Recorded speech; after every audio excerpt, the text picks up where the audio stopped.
प्रभु तेरी वाणी जीवन की रोटी, नैनों की ज्योति अंधेरा मिटाती।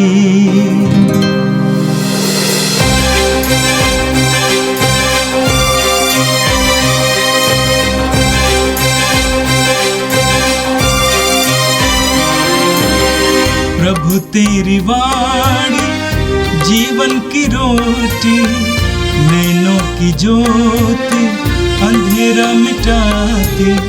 प्रभु तेरी वाणी जीवन की रोटी, नैनों की ज्योति अंधेरा मिटाती। वाणी वाणी वाणी वाणी वाणी पवित्र है, शाश्वत है, जीवन का मन्ना है। 28 जुलाई शुक्रवार। पहला पाठ निर्गमन ग्रंथ अध्याय 20 पद संख्याएं 1 से 17 तक। ईश्वर ने सिनाई पर्वत पर मूसा से यह सब कहा, मैं प्रभु तुम्हारा ईश्वर हूँ। मैंने तुम लोगों को मिस्र देश से गुलामी के घर से निकाल लाया है। मेरे सिवा तुम्हारा कोई ईश्वर नहीं होगा। अपने लिए कोई देव मूर्ति मत बनाओ। ऊपर आकाश में या नीचे पृथ्वी तल पर या पृथ्वी के नीचे के जल में रहने वाले किसी भी प्राणी अथवा वस्तु का चित्र मत बनाओ। उन मूर्तियों को दंडवत करके उनकी पूजा मत करो, क्योंकि मैं प्रभु तुम्हारा ईश्वर ऐसी बातें सहन नहीं करता। जो मुझसे बैर करते हैं, मैं तीसरी और चौथी पीढ़ी तक उनकी संतति को उनके अपराधों का दंड देता हूँ। जो मुझे प्यार करते हैं और मेरी आज्ञाओं का पालन करते हैं, मैं 1000 पीढ़ियों तक उन पर दया करता हूँ।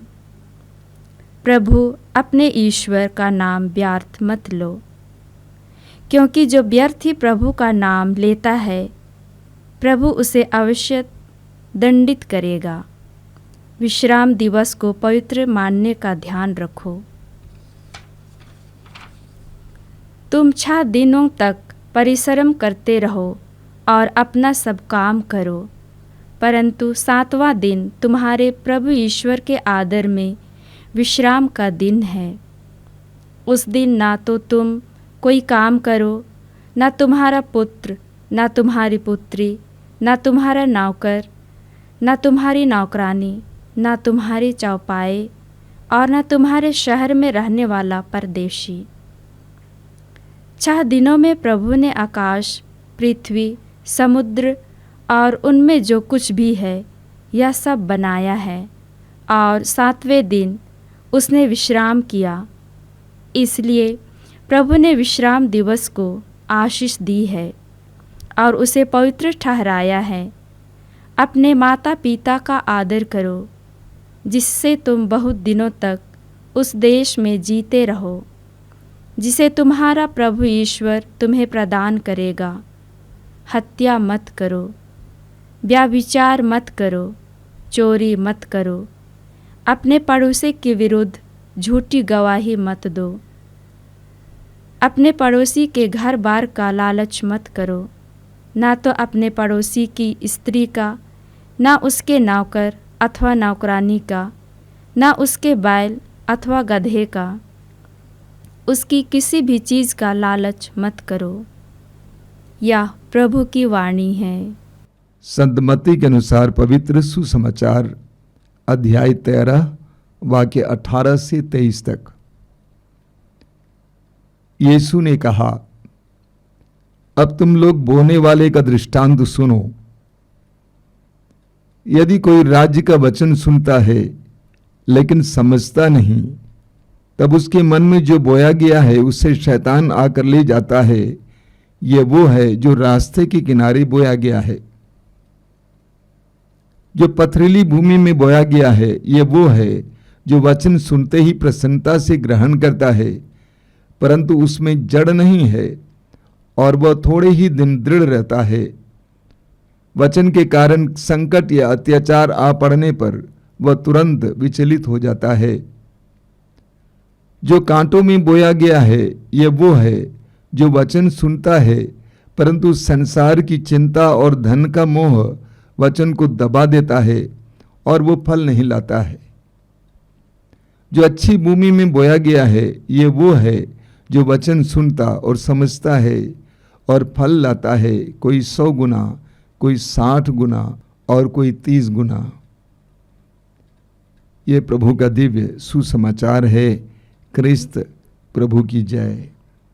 मेरे प्रिय भाई और बहनों, आज हम हमारे ही देश के एक महान संत अल्फोंसा का पर्व मनाते हैं।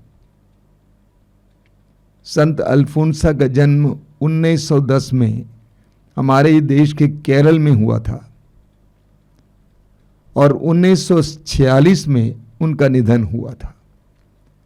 संत अल्फोंसा आज के ज़माने के लिए एक बहुत बड़ी चुनौती है।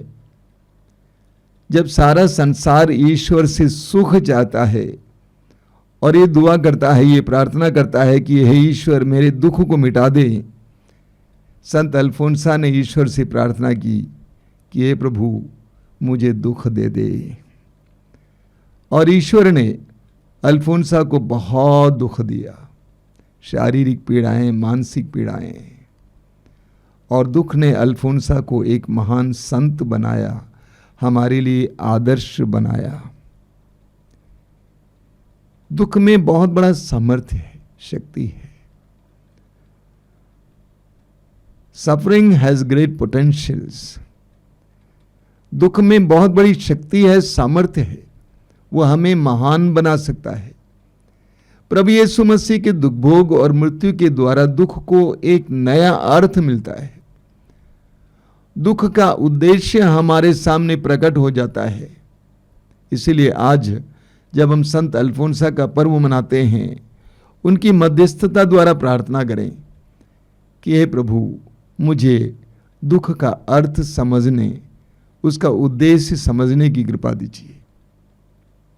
आज का पहला पाठ निर्गमन ग्रंथ के अध्याय 20 से लिया गया था। आज के पाठ में आपने ईश्वर के 10 नियमों के बारे में सुना। पूरी बाइबल को हम 2 भागों में विभाजित कर सकते हैं, पुराना विधान और नया विधान। ये विधान का अर्थ क्या है? एक रिश्ता, एक अटूट रिश्ता। पूरी बाइबल में हम एक ऐसे ईश्वर के बारे में पढ़ते हैं जो मनुष्यों के साथ एक अटूट रिश्ता जोड़ना चाहता है। प्रभु यीशु ने स्वयं कहा कि तुम मुझ में रहो और मैं तुम में रहूंगा। प्रभु यीशु ने कहा कि मैं दाखलता हूं और तुम डालियां हो। तुम मुझ में रहो और मैं तुम में रहूंगा। मनुष्य का अस्तित्व बिना ईश्वर के अधूरा है।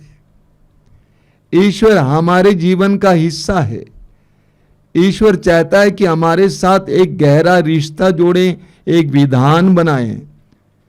पूरी बाइबल में एक ऐसे ईश्वर के बारे में हम पढ़ते हैं जो मनुष्य की ओर अपने हाथ को बढ़ाता है, यह कहते हुए कि तुम मेरी प्रजा बनी रहो और मैं तुम्हारा ईश्वर बना रहूंगा। और आज के पाठ में प्रभु ईश्वर ने अपनी जनता को 10 नियम दिया, उसका वर्णन है। 10 नियमों के बारे में मनन चिंतन करने के लिए हमारे पास समय नहीं है, लेकिन हम कुछ बातों को समझने का प्रयास करेंगे। सबसे पहली बात यह है कि ये 10 नियम ईश्वर ने हमें हमारे कल्याण के लिए दिया है। यह 10 नियम ईश्वर ने हमारे कल्याण के लिए दिया है। विधि विवरण ग्रंथ के अध्याय 6 उसके वाक्य 2 और 3 में प्रभु कहते हैं, इन नियमों के पालन के द्वारा तुम्हारा कल्याण होगा। निर्गमन ग्रंथ के अध्याय 20 वाक्य 6 में आज के पाठ में आपने सुना, प्रभु कहते हैं जो मुझसे प्यार करते हैं और मेरी आज्ञाओं का पालन करते हैं, मैं उन पर 1000 पीढ़ियों तक दया दिखाऊंगा। इस्यास नबी के ग्रंथ के अध्याय 48 वाक्य 18 में प्रभु वचन कहता है कि यदि तुमने मेरी आज्ञाओं का पालन किया होता तो तुम्हारी सुख शांति नदी की तरह उमड़ती रहती। तो ये 10 नियम हमारे कल्याण के लिए दिए गए हैं। बारूक के ग्रंथ के अध्याय 3 वाक्य 13 में प्रभु का वचन कहता है, यदि तुम ईश्वर के मार्ग पर चले होते तो सदा के लिए शांति में जीवन जीते। यदि तुम ईश्वर के मार्ग पर चले होते तो तुम सदा के लिए शांति में जीवन जीते। प्रभु यीशु स्वयं कहते हैं मत्ती के सुसमाचार के अध्याय 5 उसके वाक्य 19 में, इन आज्ञाओं में से छोटे से छोटी आज्ञा का जो पालन करता है और दूसरों को भी पालन करना सिखाता है वह स्वर्ग के राज में बड़ा माना जाएगा। और इन आज्ञाओं में से छोटी सी छोटी आज्ञा का भी जो उल्लंघन करता है और दूसरों को ऐसा करना सिखाता है वह स्वर्ग राज्य में छोटा माना जाएगा।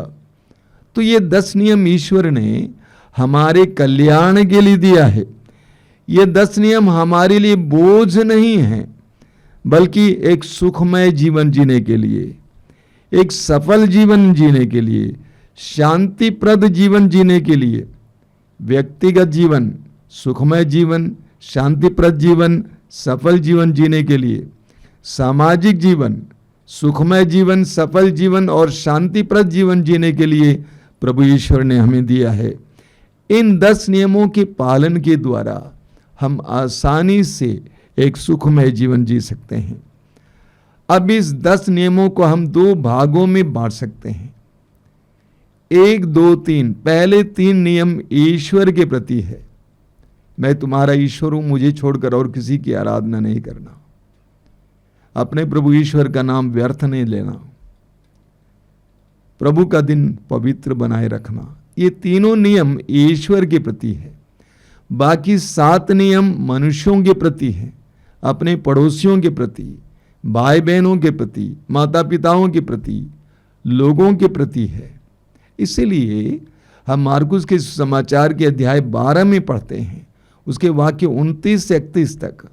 एक शास्त्री ने प्रभु यीशु से पूछा कि सबसे बड़ा नियम क्या है।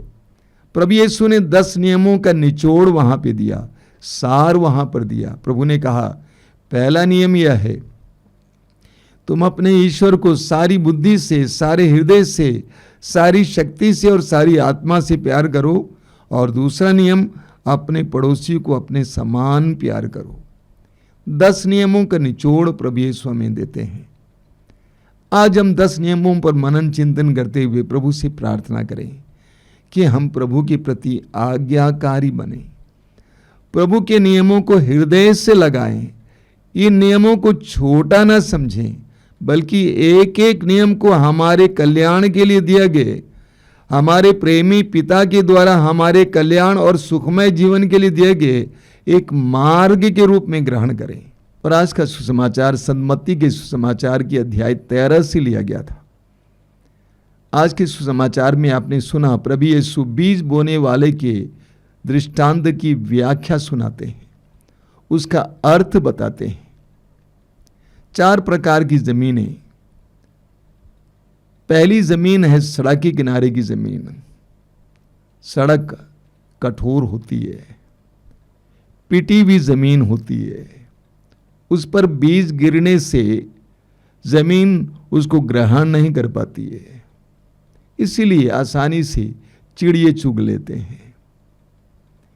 ये वे लोग हैं जिनका मन सड़क की तरह है, कोई भी आ जा सकता है, कोई भी आ सकता है, कोई भी जा सकता है, कठोर होता है, वचन गिरता है लेकिन समझता नहीं है। ऐसे लोगों के जीवन में वचन को वे ग्रहण नहीं कर पाते हैं, इसीलिए शैतान आसानी से चुग लेता है। दूसरे प्रकार की जमीन है पथरीली जमीन। बहुत कम जमीन है पत्थरों के बीच में, बीज को ग्रहण करती है, बीज उग भी जाता है, लेकिन उसकी जड़ें गहरी नहीं होती है। इसीलिए जब धूप आ जाती है वे पौधे सूख जाते हैं। वचन को ग्रहण करते हैं और वो अंकुरित भी होते हैं, लेकिन जब जीवन में संकट आ जाता है, पीड़ाएं आ जाती हैं, छोड़ देते हैं। तीसरे प्रकार की जमीन है कांटीली जमीन। जमीन ने बीज को ग्रहण किया, बीज अंकुरित हुआ, पौधे बने, लेकिन कांटों ने उसको जकड़ लिए, चारों ओर से घेर लिए, दबोच लिए, इसीलिए फल नहीं ला पाते हैं। ये वे लोग हैं जो बड़ी खुशी के साथ वचन को सुने और ग्रहण किए और वचन अंकुरित हुए, पौधे बने, लेकिन सांसारिक मोह, माया, आकर्षण ने और जीवन के चिंताओं ने उनको दबोच लिया और इसीलिए बीज अंकुरित हुए जरूर, लेकिन फलवंत नहीं हो पाए। चौथे प्रकार की जमीन है अच्छी जमीन, तैयार की गई जमीन, जहां पर बोने के लिए बोने वाला आया था। जमीन तैयार थी, जमीन ने बीज को ग्रहण किया, बीज अंकुरित हुए, पौधे बने, बालें लगी, अच्छी फसल हुई, कहीं 100 गुना, कहीं 60 गुना, कहीं 30 गुना। ये वे लोग हैं जिन्होंने वचन को हृदय से ग्रहण किया। लूकस के समाचार के अध्याय 8 वाक्य 15 में हम पढ़ते हैं, प्रभु यीशु कहते हैं, ये वे लोग हैं जिन्होंने सच्चे और निष्कपट हृदय में वचन को ग्रहण किया और अपने धैर्य के द्वारा फल लाया। वचन को ग्रहण करना, उस पर विश्वास करना, उस पर भरोसा रखना। मां मरियम के बारे में लूकस के समाचार के अध्याय 2 वाक्य 19 में पढ़ते हैं कि उन्होंने इन सब बातों को अपने हृदय में संचित रखा और उन पर मनन चिंतन किया। जो ईश्वर के पवित्र वचनों पर विश्वास करता है, उसको ग्रहण करता है, उन सारे वचनों को अपने जीवन में आने देता है, उन पर मनन चिंतन करता है, उनके अनुसार जीवन जीता है, जैसा कि स्तोत्र 1 उसके वाक्य 2 में लिखा गया है कि ऐसे लोग जीवन में सफल होते हैं। योशुआ अध्याय 1 वाक्य 8 में लिखा हुआ है, ऐसे लोग जीवन में सफल होते हैं। ये वचन हमारे लिए दिए गए हैं, फल उत्पन्न करने के लिए दिए गए हैं। हम अपनी जमीन के अनुसार, अपने हृदय की गुणवत्ता के अनुसार, अपनी तैयारी के अनुसार प्रभु के वचनों के फल उत्पन्न कर पाएंगे। आज हम प्रभु से प्रार्थना करेंगे कि प्रभु तेरे पवित्र वचनों को श्रद्धापूर्वक सुनने के लिए, उन पर भरोसा रखने के लिए, अपने हृदय में संचित रखने के लिए और अपनी श्रद्धा और भरोसे के द्वारा, अपने धैर्य के द्वारा उसका फल अपने जीवन में लाने के लिए हमें कृपा दीजिए। आइए हम प्रार्थना करें। प्रभु यीशु धन्यवाद देते हैं आज के दोनों पाठों के लिए। बहुत गहरी बातें, बहुत महत्वपूर्ण बातें हमारे सामने रखी गई हैं। प्रभु हम प्रार्थना करते हैं इन दोनों पाठों पर मनन चिंतन करते हुए हमें ये जानने की कृपा दीजिए कि तू हमारे लिए है और तू हमें ऐसी बातें बताता है जो हमारे कल्याण के लिए है। तूने स्वयं कहा है यूहन्ना के सुसमाचार के अध्याय 15 वाक्य 11 में, मैंने तुमसे ये सारी बातें इसलिए कही कि मेरा आनंद तुम में हो और तुम्हारा आनंद परिपूर्ण हो। हमें ऐसी कृपा दीजिए, तेरी आज्ञाओं को और तेरे पवित्र वचनों को हम हृदय से ग्रहण करें। ये प्रभु यीशु इन वचनों को सुनने वाले मेरे भाई बहनों को आशीर्वाद देना। आज का संपूर्ण दिन उनके लिए कृपा और आशीष का दिन बने। हमारी प्रार्थना को ग्रहण कर, आमीन। प्रभु तेरी वाणी जीवन की रोटी, नैनों की ज्योति अंधेरा मिटाती। वाणी वाणी वाणी वाणी वाणी